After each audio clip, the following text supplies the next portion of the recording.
Hey Queens, welcome back to Gears and Queers. I'm Jake. I'm Chris. And today we've been throwing the keys to a 2019 Volvo S60. Today we're going to show you guys around this sexy slab of Swedish steel. And we're going to show you why we think the 2019 Volvo S60 is the best new Volvo.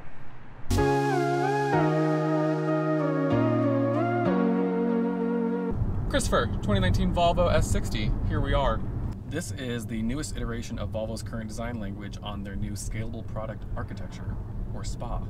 The thing is, I think this is probably the best looking iteration. You know, I've been waiting for the new S60 because we were both fans of the old generation. It's a great looking car, and this looks really good. The proportions of the current design language on this car, fantastic. Are absolutely stunning. A+, absolutely. I think the headlights fit really well. A nice little Thor's hammer moment. I really appreciate them. But yeah, it just looks great. This paint is great. This paint is gorgeous, especially in the sun, which will pop something in because when the flake hits, it's like orange, yeah, sort like of. It's like really a nice. copper-ish situation happening there. It's really beautiful. What horsepower are we working with?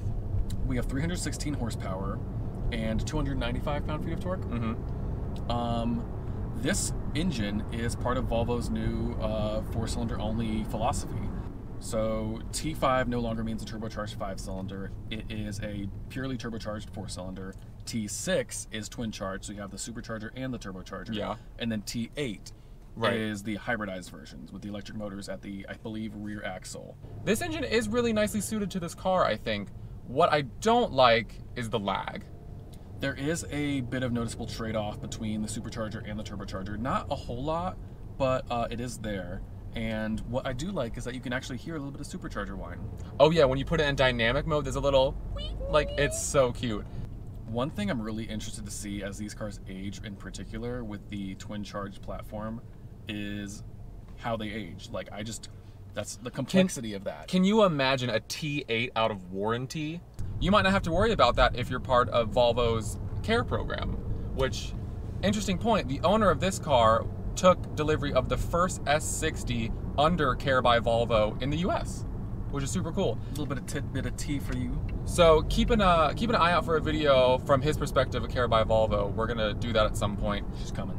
What do we think about the interior?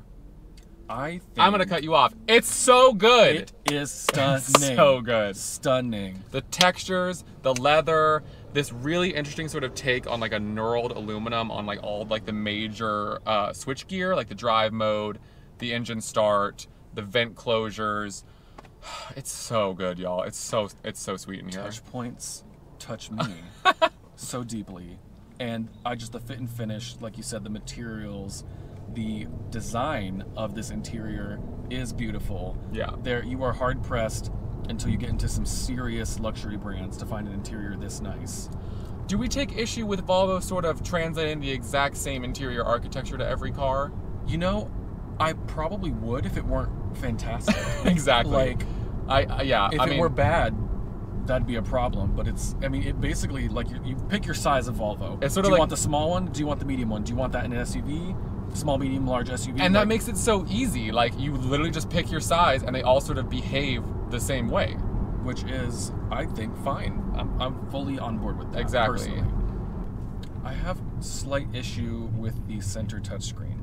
I think it is the center of the interior. Yes. Is it's kind of a lot. Bit of a mixed bag because everybody always praises the system, and I'm not that wild about it. I thought it was kind of difficult to use while driving. Granted, we were first figuring out. Yeah, I'm sure once you figured out, you're good, and I think that applies to a lot of new vehicles. But I still love hard buttons for certain functions. I'm very glad that we have a volume knob. I do sort of wish there were some hard climate control buttons. I don't really listen to the radio a whole lot, so I could give or take a seek, like a tuning knob. Yeah. But I think a few too many things rely on the touchscreen.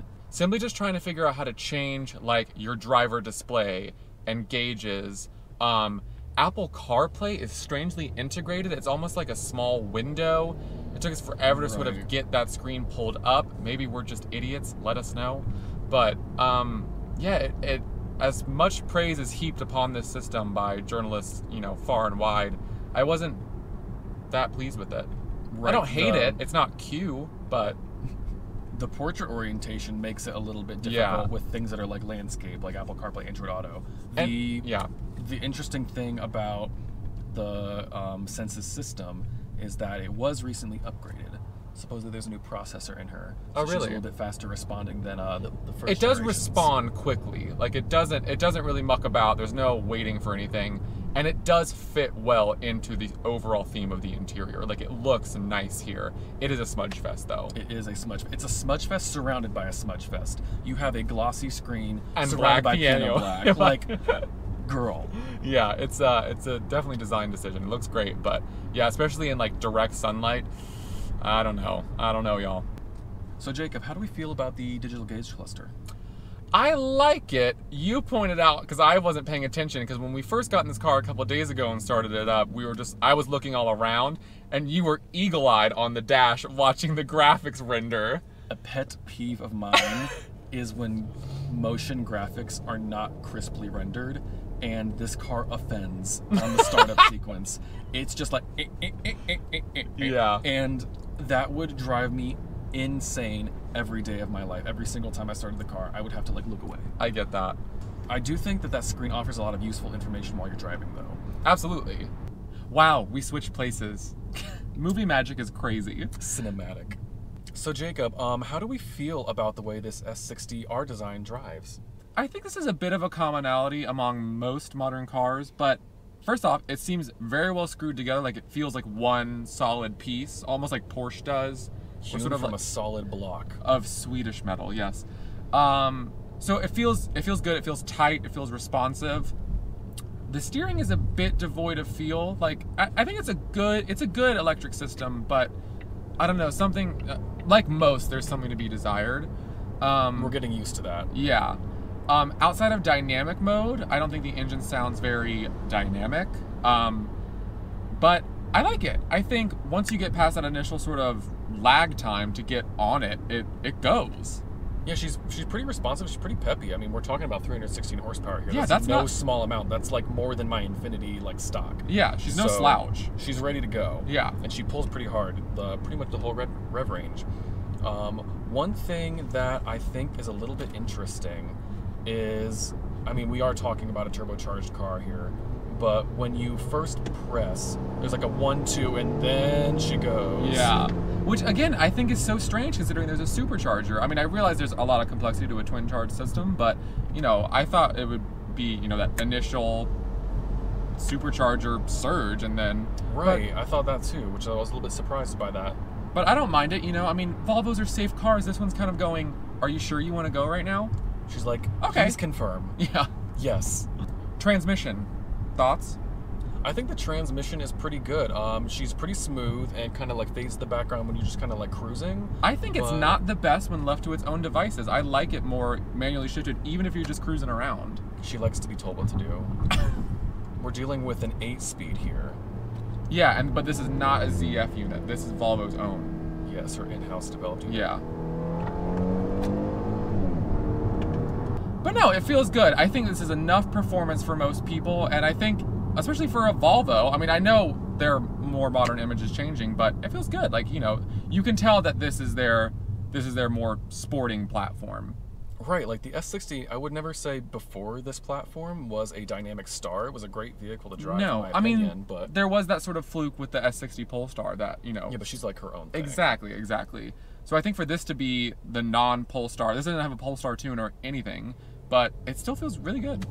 You know, I like her. I like the gauges, especially in sport mode. And I think the car is responsive. I like it. I feel like this is a great combination of like sporty while also being comfortable. Right. And for that we stand. we have no choice. These seats are great, by the way.